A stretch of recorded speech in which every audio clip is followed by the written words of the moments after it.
I'm glad you mentioned the social aspect of these challenges that we have ahead of us. It's quite easy to focus on the pure environmental aspects, but of course we all know that there are economical and not the least social challenges as well. And our next speaker will focus quite a lot on that, I think, anyhow.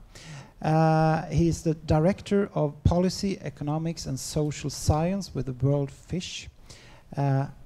Please welcome Dr. Edward Allison, who explores the relationships between poverty, vulnerability and social exclusion in the small-scale fisheries.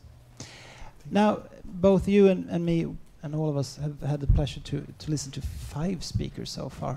And I get the feeling that the more you learn, the more complex you realize that the world is around us. And after hearing all of this, are you optimistic or pessimistic? An easy question to I think it partly depends on what mood I wake up in the morning, but in general, I think I'm optimistic. You know, it's easy to point to the technological achievements that we've made over, you know, the last half century, but it's not the technological things that will solve the issues that we've got here, or not on their own. I think it's useful to look at to what extent have we been able to effect enormously difficult social change, and I think there are successes there of working together, of changing what seemed at one time to be normal and what seemed really difficult to change. And I think, you know, there are plenty of examples.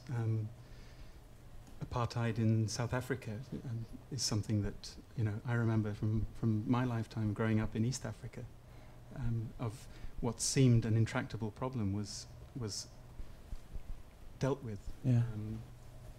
All sorts of freedoms that seemed impossible. The move towards equal rights for women. There are some things that did seem very, very difficult to deal with that I think we've succeeded in doing. Yeah. And I think, you know, this is a difficult social problem. It requires radical thinking, cooperation across large scales. I think there are other spheres of activity where we've proved we can do it, so I think we can do it again. Yeah. It'll be very interesting to hear you. Can we do it fast enough is the question I think most of us are asking. Yeah.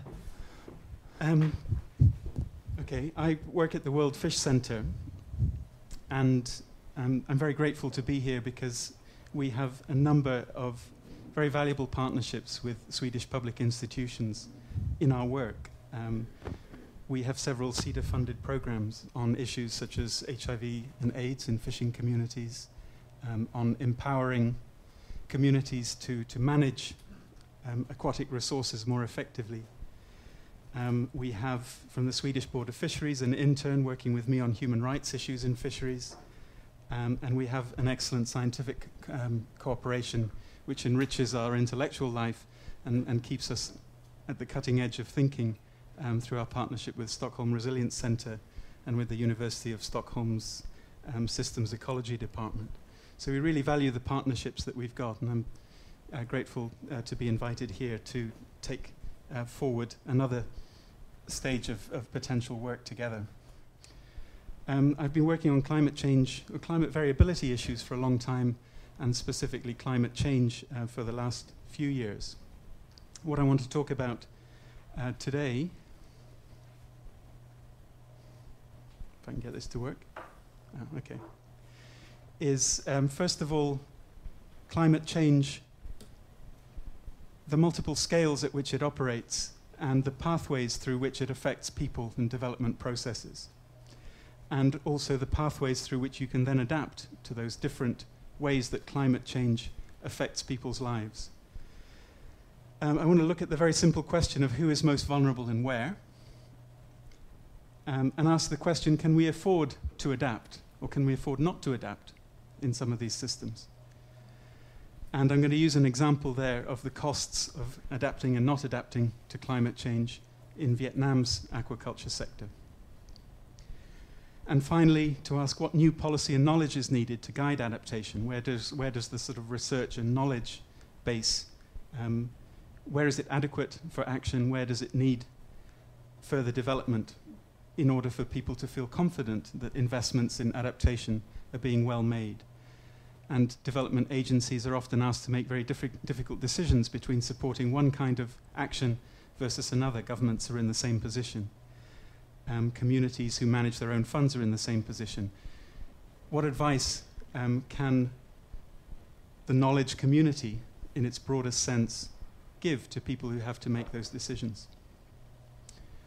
First, looking at the ways in which climate change potentially impacts on fishery-dependent fisheries as integrated social ecological systems, as Carl Folke called them this morning. Well, global warming is manifested through a variety of physical and chemical processes that we heard about this morning. So all of those have effects on different aspects of that social ecological system that is a fishery.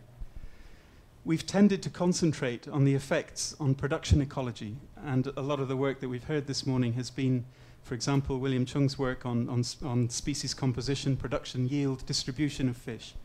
That's one pathway through which climate change impacts the resource that's available to fishing people.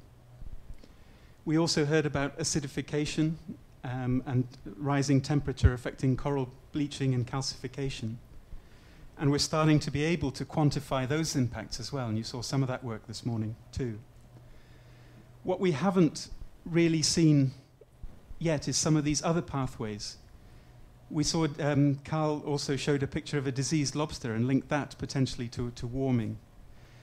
It's a real potential threat to aquaculture that diseases will become more frequent.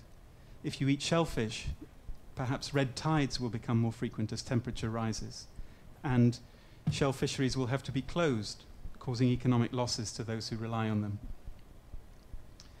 And for those who can't get information about whether they're toxic enough, causing toxicity and disease to those who inadvertently consume them. We have got much less information on to what extent fishing and aquaculture operations are directly affected by things like sea level rise, by increasingly erratic or extreme rainfall events, fluctuating lake and river levels, and on the coast, storm severities and frequencies, and the changes that are predicted in those under climate change. Predictions that remain rather uncertain compared to temperature, acidification, and other processes. And the direct impact on people, on communities and livelihoods, direct loss or damage to people's assets, not just their fishing ones or aquaculture ones, but the homes they live in, the roads that they use to get to market, and so on. And there's direct risk to health and to life of extreme events. Some displacement issues and conflict.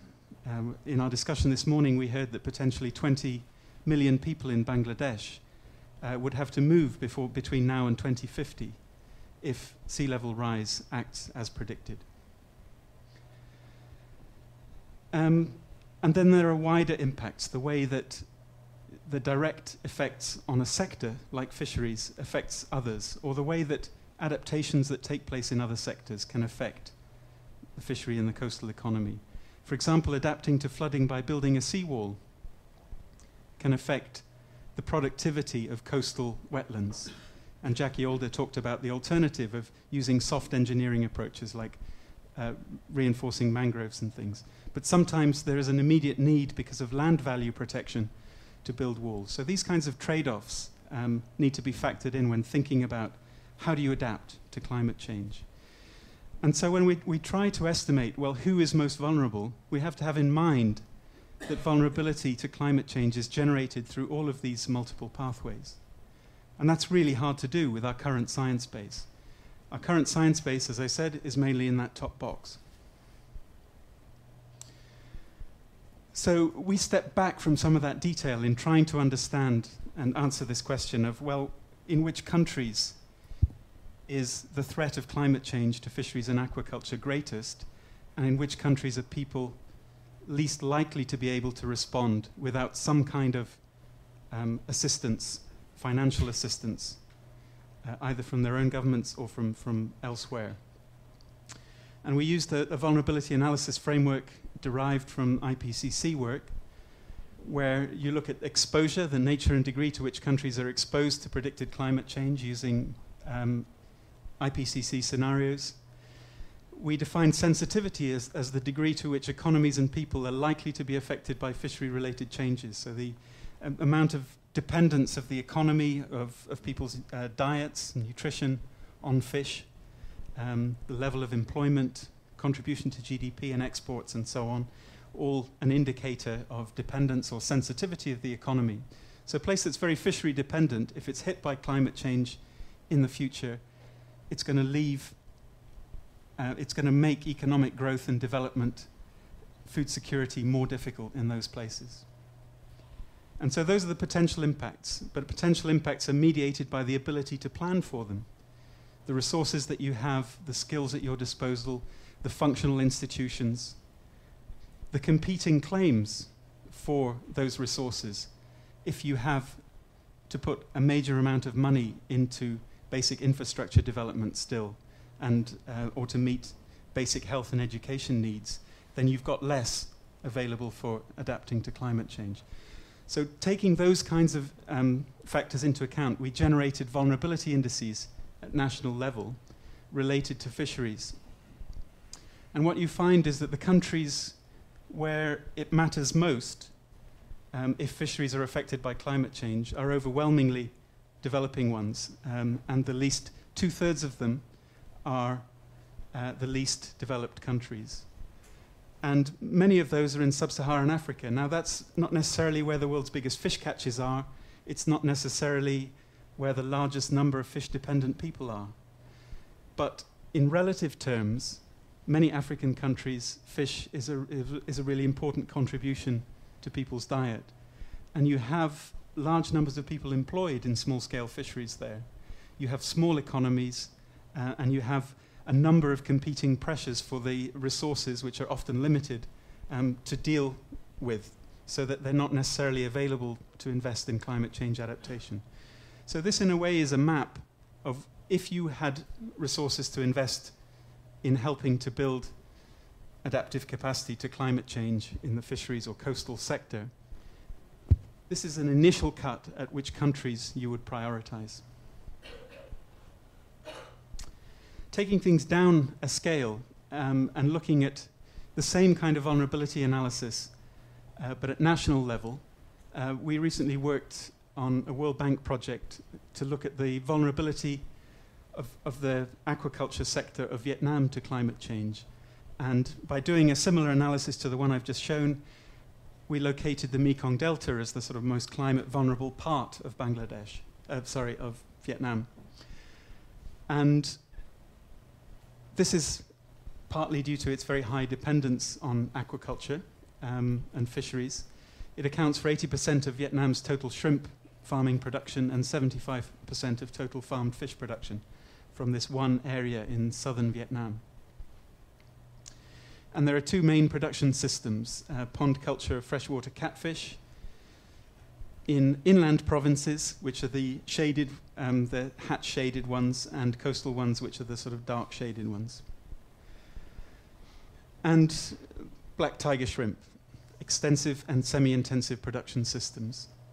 And so what we did is we took these systems and estimated what the impact of climate change would be on their profitability into the future.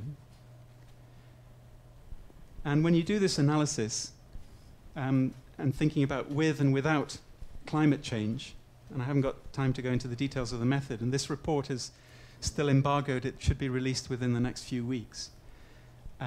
What happens is that with climate change, you have net present value calculations into the future, the period 2010 to 2020, and then 2010 to 2050, looking at longer time scale, that goes from positive to negative for catfish. So catfish culture is likely to become unprofitable due to the impacts of climate change. Now, the costs of adapting to that mainly are in terms of the high feed input. The cost of feed is going to go up because feed comes from fish meal. Fish meal, as we saw this morning, is sourced globally and is likely to be impacted. Its availability will decrease in the future due to both harvesting pressure, demand pressures, and climate change. And so it will become more expensive, and it will become prohibitively expensive. So it will be uneconomic to grow catfish in the Mekong Delta if things don't change. And there will have to be investment in raising the dikes around the ponds because there will be increased flooding from sea level. So those are the two main climate adaptation costs that will have to be borne if that unprofitable situation is to be turned around. Similarly for shrimp, these will continue to be profitable because actually a bit of seawater flooding, turning what is at the moment a freshwater rice growing system into a brackish water prawn system because of increasing saline water intrusion, will actually be of some benefit to shrimp farming. So it will continue to have positive values into the future, but they will be slightly reduced because, again, you'll have to raise the dikes, you'll have to invest quite a lot of money in maintaining and raising sea dikes, and the cost of feed will also be going up.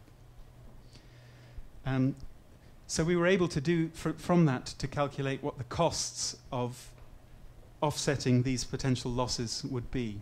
And it's just about worth it under most scenarios that we could think of it, but it's pretty break even.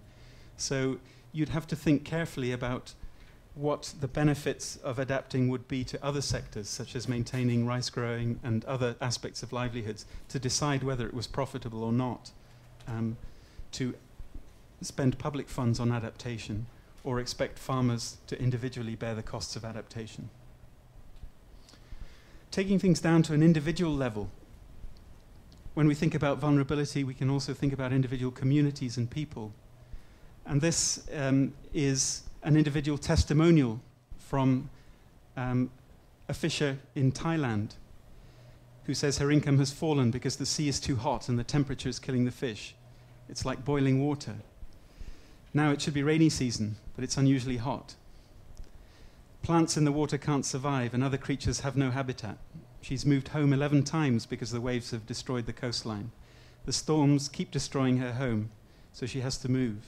Before there was no storm, only a rainy season. Now there are many storms. And she thinks the community will be destroyed if this continues. So vulnerability can be analysed and thought of, and the evidence for it accumulates at these different scales, from the global through to national and regional, in individual sectors, and down to individual households and people. And this is the evidence base that we have on which to build decisions on how to adapt and how much to spend on adapting. So what are the kind of things that we can do? Well, there's a whole range of things here. And a lot of them are things that you'd want to do anyway. A stronger fishery, healthy ecosystems will bring benefits in other ways. These are things that you'd want to do, but they make the fishery sector fit to adapt for climate change. We might want to reduce the dependence of aquaculture on wild fish feeds anyway, because those are going to run out and then they're becoming expensive. And that will also sort of help divert that resource into direct human consumption, for example. A lot of surprising number of aquaculture systems are also dependent on wild seed. And those wild seed are dependent on those ecological processes that are likely to be disrupted because of climate change, the ones we heard about this morning. If people are very dependent on these very climate-sensitive systems, then anything that helps diversify and reduce that dependence is likely to be helpful. And it may also provide routes to enable people to diversify out of declining or overexploited aquatic resources. We need to invest in disaster preparedness and response. There may be more disasters and more severe disasters. But even adapting to the existing ones needs to be better. There needs to be investment there. Early warning systems, shelters, insurance, there's a whole raft of things that you can do. Strengthening human rights may seem a strange adaptive response, but we're going to hear more about why it isn't from Chandrika shortly, especially the rights of women. And I say that when you look at most of the coastal disasters, you look at the Asian tsunami, not climate-related, but perhaps analogous to a very extreme storm. 70% of the people who died in that were women. And women's vulnerability in that case was partly cultural. Women were less likely to be able to swim. And it was partly a sense of what happened after the disaster in terms of their access to support and disaster relief, and food and health and all the other things that are required to rebuild after an extreme event.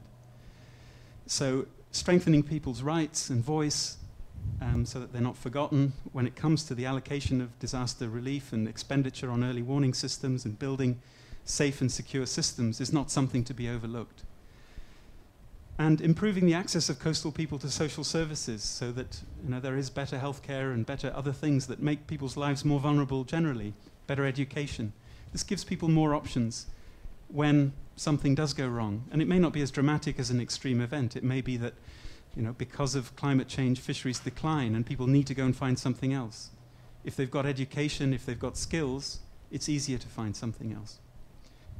And social protection schemes for those unable to transform out of their existing livelihood systems. Social protection schemes are widely supported in agricultural systems that are consistently under pressure from various sources, including climate change. There are very, very few cases in which vulnerable fishing communities and coastal communities are included in these social protection schemes. They're usually forgotten. All of these responses are what we call no regrets. There are things that you'd want to do in development practice anyway. Apart from some of the technical things, there's nothing here that you wouldn't want to do in good environmental management or good development practice. And I think the adaptation agenda for that reason is politically more acceptable and easier to address. The mitigation one, the kind of stuff that Jackie was trying to find solutions for, I think is more challenging. And politically, the agreements on CO2 emissions are the most challenging of all. So finally, research and policy priorities to make sure that those kinds of things are implemented. The policy priorities, I think there's a couple of fairly simple ones. Linking coastal and fishery and the fishery sector with adaptation funding mechanisms. There is a global adaptation fund that's linked to countries through national plans of adaptation. If you look at those national plans of adaptation, sometimes, but not always, there's something on fisheries and coastal zones in. Usually it's not very well thought through or formulated because there hasn't been much understanding of what the potential impacts on coastal systems have been. A lot of the NAPAs were developed before the kind of information that we saw this morning became available more generally. So they're not always very good. We also need to assess food security implications of some of these large-scale potential changes to productivity. What are the responses to the declining availability of fish as a low-cost source of protein to large numbers of people living on the margins of nutritional security? And how do we deal with that? I think the research needs are to look at scenarios for climate change impact and response in the context of these multiple impact drivers that I started with, and the fact that there are other drivers of change that other people have alluded to, the demographic ones, the squeezed planet that Johan Rockstrom showed at the beginning of this morning. We need a better evaluation of costs and potential benefits of adaptation options. There's been very little economic analysis on that. William Chung and Rashid Soumaila's work on this is, with the World Bank is one of the first, along with our Vietnam case study. And co-benefits approaches where mitigation and adaptation are combined, the kind of things that Jackie described under her green economy model. And finally, taking the assessment of vulnerability and adaptation beyond the producer level and thinking of the whole value chain. Because above that, there are producers, there are consumers who are also going to have to adapt to the changes in the production systems of the sea. And those costs and those implications need to be factored through as well. So, thanks.